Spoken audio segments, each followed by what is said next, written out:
ಒಳಿವರಿವ ಕಟಾಕ್ಷದ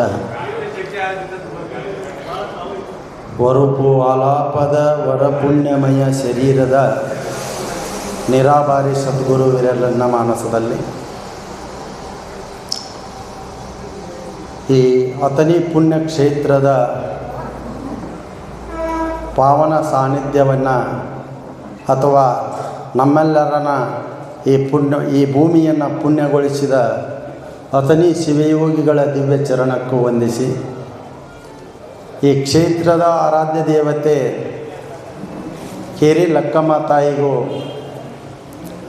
ದಿವ್ಯ ದೀರ್ಘದಂಡ ನಮಸ್ಕಾರಗಳನ್ನು ಸಲ್ಲಿಸಿ,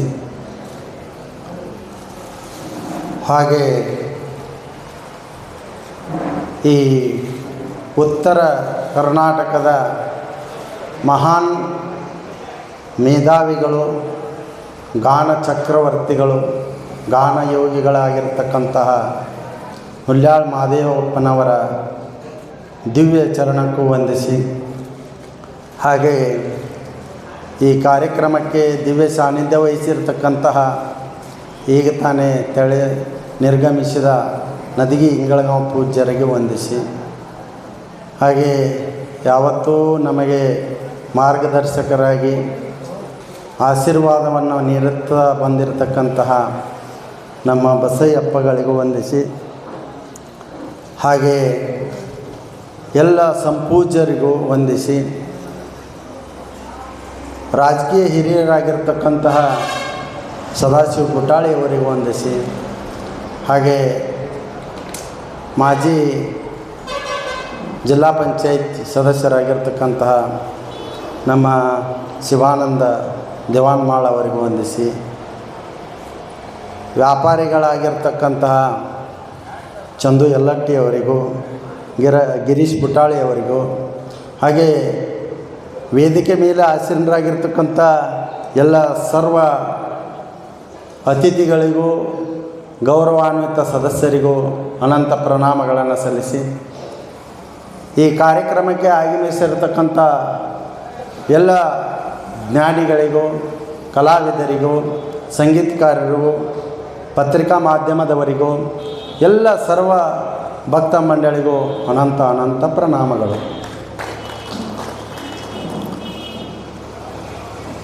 ನಿಜಗುಣ ಶಿವಯೋಗಿಗಳ ಕೈವಲ್ಯ ಪದ್ಧತಿ ಅನ್ನುವಂಥ ಗ್ರಂಥದ ಬಗ್ಗೆ ನನಗೆ ತಿಳಿದ ಮಟ್ಟಿಗೆ, ಅಥವಾ ನಿಮ್ಮಂಥ ಜ್ಞಾನಿಗಳ ಹೇಳಿದರ ಮಟ್ಟಿಗೆ, ಅಥಣಿ ನಿಜಗುಣ ಶಿವಯೋಗಿಗಳು ಶಂಭುಲಿಂಗನ ಬೆಟ್ಟದಲ್ಲಿ ಈ ಪಂಚರತ್ನಗಳನ್ನು ಬರೆದರು. ಬರೆದ ಮೇಲೆ ಅಥವಾ ಅವುಗಳನ್ನು ತಾಳೆ ಎಲೆದ ಮೇಲೆ ಬರೆದ ನಂತರ ಅದು ಗ್ರಂಥ ರೂಪವಾಗಿ ಮೈಸೂರು ಗ್ರಂಥಾಲಯದಲ್ಲಿ ಅಂತ ಹೇಳಿ ಇತ್ತು ಅಂತ ಹೇಳಿ ಕೇಳ್ಪಟ್ಟಿದ್ದೇನೆ. ಆ ಟೈಮ್ದೊಳಗೆ ಗುರು ಸಿದ್ಧಾರೂಢರು, ಆಮೇಲೆ ಶಿವಾನಂದ ಪರಮಹಂಸರು, ಶಿವಪುತ್ರಪ್ಪಗಳು ಮೊದಲಿನ, ಹಾಗೆ ಶಾಂತವೀರ ಸ್ವಾಮಿಗಳು, ಶಾಂತಾಶ್ರಮ ಹುಬ್ಬಳ್ಳಿ, ಹಾಗೆ ಗೋವಿಂದ ಸ್ವಾಮಿಗಳು, ಹಾಗೂ ಇನ್ನು ಅನೇಕ ಮಹಾನ್ ಪೂಜ್ಯರು ಸೇರಿಕೊಂಡು ಇದನ್ನು ಚರ್ಚೆ ಮಾಡಿ ಉತ್ತರ ಕರ್ನಾಟಕದಾಗಾಯ್ತು ಅಥವಾ ಎಲ್ಲ ಕಡೆಗೆ ಆಯ್ತು ಇದನ್ನು ಕ್ರಮಬದ್ಧವಾಗಿ ಏನೇ ಇತ್ತು ಅದನ್ನು ಜೋಡಿಸಿ ಅದನ್ನು ಜನಕ್ಕೆ ಮನಕ್ಕೆ ಮುಟ್ಟುವಂಗೆ ಎಲ್ಲ ಕಡೆಯೂ ತಲುಪಿಸಿದರು.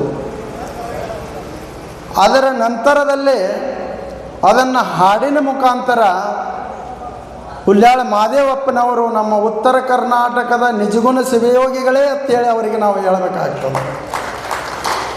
ಅವರ ಈ ನಮ್ಮ ನಾಡಿನೊಳಗೆ ಅತ್ಯಂತ ರಾಗ ಮತ್ತು ತಾಳಬದ್ಧವಾಗಿ ಅನೇಕ ಶಿಷ್ಯಂದರಿಗೆ ಈ ನಿಜಗುಣ ಶಿವಯೋಗಿಗಳ ಪದ್ಯವನ್ನು ಹಾಡೋದು ತುಂಬ ಕಷ್ಟ ಐತಿ. ಅಂಥ ಪದ್ಯವನ್ನು ಅತ್ಯಂತ ಸರಳೀಕರಣಗೊಳಿಸಿ ತಮ್ಮ ಅತ್ಯಂತ ಶ್ರೇಷ್ಠ ಕಂಠದಿಂದ ಅವರು ಹಾಡಾಕತ್ತಿರಂದ್ರೆ ಆ ಗಂಧರ್ವ ಲೋಕನೇ ಇಲ್ಲಿ ನಮ್ಮ ಮುಂದೆ ಬಂದು ನಿಲ್ತಿತ್ತೇನೋ ಅಂತೇಳಿ ನಮಗೆ ಅನಿಸ್ತಿತ್ತು. ಅಷ್ಟೊಂದು ಶ್ರೇಷ್ಠ ಗಾಯಕರು. ಅಂಥವ್ರನ್ನು ಇಲ್ಲಿ ಇಟ್ಟುಕೊಂಡು ಜೋಪಾನ ಮಾಡಿರ್ತಕ್ಕಂಥ ಅತನೀಯ ನಿಮ್ಮೆಲ್ಲರಿಗೂ ಹೆಸರು ಹೇಳಂಗಿಲ್ಲ, ನಿಮ್ಮೆಲ್ಲರಿಗೂ ಅನಂತ ಪ್ರಣಾಮಗಳು. ನೀವು ಪುಣ್ಯಜೀವಿಗಳು, ಅಂಥ ಕಾರ್ಯವನ್ನು ನೀವು ಮಾಡಿದ್ದೀರಿ. ಆದರೆ ಇದನ್ನು ನಾವು ಯಾಕೆ ಇದೀಗ ನದಿಗಳು ಅಪ್ಪಗಳು ಹೇಳಿದರು, ಬರೇ ಇದನ್ನು ಪ್ರಶಸ್ತಿ ತಗೊಳ್ಳೋ ಸಲುವಾಗಿ ಹಾಡುವಂಥದ್ದಲ್ಲ, ಇದು ನಮ್ಮ ತಪಸ್ಸಾಗಬೇಕು. ನೀವು ತಪಸ್ಸನ್ನೇ ಮಾಡಾಕತ್ತೀರಿ. ಎಲ್ಲೇ ನೀವು ಅದು ಆ ಥರ ಅಲ್ಲ, ಬಡತನಕ್ಕೆ ಉಂಬುವ ಚಿಂತೆ, ಉಣಲಾದರೆ ಉಡುವ ಚಿಂತೆ, ಉಡಲಾದರೆ ಇಡುವ ಚಿಂತೆ, ಇಡಲಾದರೆ ಹೆಂಡರ ಚಿಂತೆ, ಹೆಂಡರಾದರೆ ಮಕ್ಕಳ ಚಿಂತೆ, ಮಕ್ಕಳಾದರೆ ಬದುಕಿನ ಚಿಂತೆ, ಬದುಕಾದರೆ ಕೇಡಿನ ಚಿಂತೆ, ಕೇಡಾದರೆ ಮರಣದ ಚಿಂತೆ. ಆದ್ರೆ ಶಿವಚಿಂತೆಯಲ್ಲಿದ್ದವರನ್ನು ಒಬ್ಬರನ್ನು ಕಾಣೆನೆ ಎಂದಾತ ನಮ್ಮ ಅಂಬಿಗರ ಚೌಡಯ್ಯ. ಇಂಥ ಚಿಂತೆ ಒಳಗನ ಅದೀವ. ಈ ಚಿಂತೆ ದೂರ ಆಗಬೇಕಾಗಿತ್ತಂದ್ರೆ ನಾವು ಸತ್ಸಂಗದೊಳಗೆ ಬರಬೇಕು, ತಪಸ್ಸು ಮಾಡಬೇಕು. ಯಾವಾಗಲೂ ನಮ್ಮ ಸಲುವಾಗಿ ಏನಾರೇ ಮಾಡ್ಕೋಬೇಕಾಗಿತ್ತಂದ್ರೆ ನಮ್ಮ ಜೀವನದೊಳಗೆ ಹೊಲ ಮನೆ ಮಾಡೋದಲ್ಲ, ಮನೆಗಳನ್ನು ಭಾಳ ಕಟ್ಟೋದಲ್ಲ, ಭಾಳ ಮಕ್ಕಳ ಆಡಿದಲ್ಲ, ಭಾಳ ಅಧಿಕಾರದೊಳಗೆ ಇರೋದಲ್ಲ. ನಮ್ಮ ಸಲುವಾಗಿ ಏನಾರು ಮಾಡಬೇಕಾಗಿತ್ತಂದ್ರೆ, ನಮ್ಮ ಪುನರ್ಜನ್ಮಕ್ಕೆ ಮತ್ತೇನಾದ್ರು ಮಾಡಬೇಕಾಗಿತ್ತಂದ್ರೆ ನಾವು ಪುಣ್ಯನ ಮಾಡ್ಬೇಕಂತೇಳಿ. ಅದು ಪುಣ್ಯ ಎಲ್ಲಿ ಆಗ್ತೈತಿ ಅಂದ್ರೆ ಸರಿಯಾಗಿ ನಾವು ತಿಳ್ಕೋಬೇಕು. ಎದರಿಂದ ಪುಣ್ಯ ಆಗ್ತೈತಿ, ಎದರಿಂದ ಪಾಪ ಆಗಬೇಕು. ಭಗವದ್ಗೀತೆಯ 18ನೇ ಅಧ್ಯಾಯದೊಳಗೆ ಹೇಳ್ತಾರೆ, ಯಜ್ಞ ದಾನ ತಪ ಕರ್ಮಾನಿ ಇವುಗಳನ್ನು ಒಟ್ಟ ಬಿಡಬಾರ್ದು ಅಂತ ಹೇಳ್ತಾರೆ. ಯಜ್ಞವನ್ನು ಬಿಡಬಾರ್ದು, ದಾನವನ್ನು ಬಿಡಬಾರ್ದು, ತಪಸ್ಸನ್ನು ಬಿಡಬಾರ್ದು. ಇಲ್ಲಿ ಅದನ್ನು ನೀವು ಎಲ್ಲರೂ ಮಾಡ್ಯಾರಿ. ತಪಸ್ಸಂದರೆ ಇದು ಇಂಥ ಕಾರ್ಯಕ್ರಮದ ಪಾಲ್ಗೊಳ್ಳೋದ ಒಂದು ದೊಡ್ಡ ತಪಸ್ಸು. ಮತ್ತು ಇಲ್ಲಿ ಪ್ರಸಾದ ವ್ಯವಸ್ಥೆ ಮಾಡ್ಯಾರಲ್ಲ, ಅದೆಲ್ಲ ದಾನ ಅಲ್ಲೇನು. ಈ ವೇದಿಕೆಯನ್ನು ನಿರ್ಮಾಣ ಮಾಡಿ ನಿಮ್ಮನ್ನೆಲ್ಲ ಕರೆದು ಒಂದು ಕಡೆ ಸೇರಿಸಿ ಹಾಡಕ್ಕೆ ಅವಕಾಶ ಮಾಡಿಕೊಟ್ಟಾರಲ್ಲ, ಇದು ಯಜ್ಞ ಅಲ್ಲೇನು. ಇಂಥ ಕಾರ್ಯಗಳನ್ನು ನೀವು ಯಜ್ಞ ರೂಪದಾಗ ತಾವೆಲ್ಲರೂ ಮಾಡಕತ್ತೀರಿ. ಎಂಥ ನನ್ನನ್ನು ನಾನೇ ಉದ್ಧಾರ ಮಾಡಬೇಕು, ಯಾರನ್ನು ಯಾರೂ ಮಾಡಬೇಕಾಗಿಲ್ಲ. ಉದ್ದೇರೇ ದಾತ್ಮ ನಾತ್ಮಾನಂ ವ ಸಾಧಯೇ ಆತ್ಮೈವ ಆತ್ಮಾನೋ ಬಂದು ಆತ್ಮೈವ ರಿತ್ಪುರಾತ್ಮನಂ ಅಂತ. ಮನುಷ್ಯನೇ ನಿನ್ನ ಮನಸ್ಸಿನಿಂದ ನೀನು ಕೆಡಿಸ್ಕೊಳ್ಳಕ್ಕೆ ಹೋಗಬೇಡ, ಅವನತಿಗೀಡಾಗಬೇಡ. ನೀನು ನಿನ್ನ ಮನಸ್ಸೇ ನಿನ್ನ ಉದ್ಧಾರ ಮಾಡ್ತೈತಿ, ನಿನ್ನನ್ನು ಹಾಳು ಮಾಡ್ತೈತಿ ಅಂತೇಳಿ ಈ ಶ್ಲೋಕದೊಳಗೆ ಹೇಳ್ತದೆ. ನಾವು ಇದನ್ನು ಬಿಟ್ಟು ಬೇರೆ ಆದಿಗೆ ಅದೀವಂದ್ರೆ ಅದಕ್ಕೆ ನಾವು ಇಂಥ ಕಾರ್ಯಕ್ರಮಕ್ಕೆ ಯಾರೇ ಕರೆದ ಸನ್ಮಾನ ಮಾಡ್ತಾರ ಅಂತೇಳಿ ಬರೋದಲ್ಲ. ನಮ್ಮನ್ನು ಕರೀಲಾರ್ದ ಬರೋ ಜಾಗ ಯಾವುದಂದ್ರೆ ಇದು ಸತ್ಸಂಗ.